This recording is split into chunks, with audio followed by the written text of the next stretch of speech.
When Scott Pelley was in Paris, he wore this Parisian kind of outfit. It's a French coat. And it gives you a look. All of a sudden you belong to something, you know. I mean, I have been doing my Reynolds raps in a casual fashion, sometimes with a palm tree waving behind me.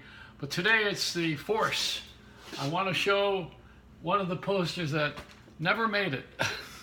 Since I was a creative director at 20th Century Fox and worked on Star Wars, and I want to tell you that I used the Disney artists to do the commercials for the music with John Williams and the story of Star Wars.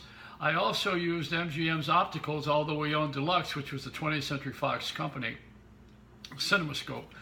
And George Lucas, you know, he's now having a discussion with people about how he's unhappy with Disney taking over this project of Star Wars and turning it into something other than he would have done with it. Now, George and I we're around the same age. He looks like my grandfather. So this has not served him well. The Force has not been with him, you know. The gravity force, anyway. But, you know, we're at a point now where we want to know, will Lucas like us?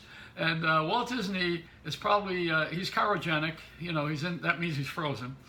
And speaking of a Disney movie called Frozen, I thought that was his life story. And then when they have that show, which is Disney on Ice, I thought they were going to wheel Walt out in every single city and show him in his coffin there. Bad jokes, but you know, this is the Disney way. They take over things, they franchise, they paid a lot of money, and they're building a theme park on Star Wars. So they want it done their way.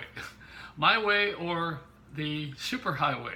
And this is what's happening. You know, I mean, there's a big brand and they got a lot of muscle, and George Lucas is standing by saying, we've had a divorce, you know, and you don't visit your wife after you've had a divorce, but you sure are enjoying that alimony or alimony. And you know, be grateful, George, that someone has actually taken your idea and decided that they were going to do something else with it. Gee, that's a tribute. I wish someone would have done that with me. I still think that you have such a great life ahead of you, George Lucas, with something that someone's taking your franchise and they're going to make it even more glamorous and probably screw it around. I don't know, R2-D2, C3PO, and now we've even got a little bit of a phone call from Indiana Jones, you know.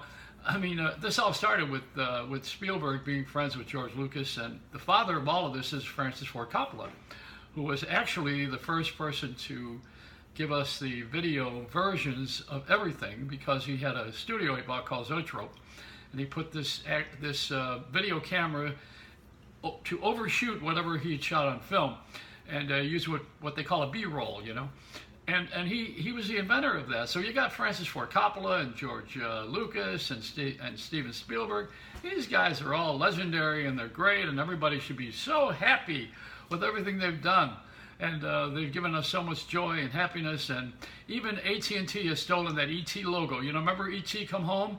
They had that da-da-da-da-da, you know. And now you got AT&T's got a little logo like that they kind of stole. That you know, whatever it is. I don't know what I'm talking about, but that's what makes me interesting. You know, if I knew what I was talking about, I would probably not run for office. And you know I am. I'm running from office. I forgot. I got that wrong.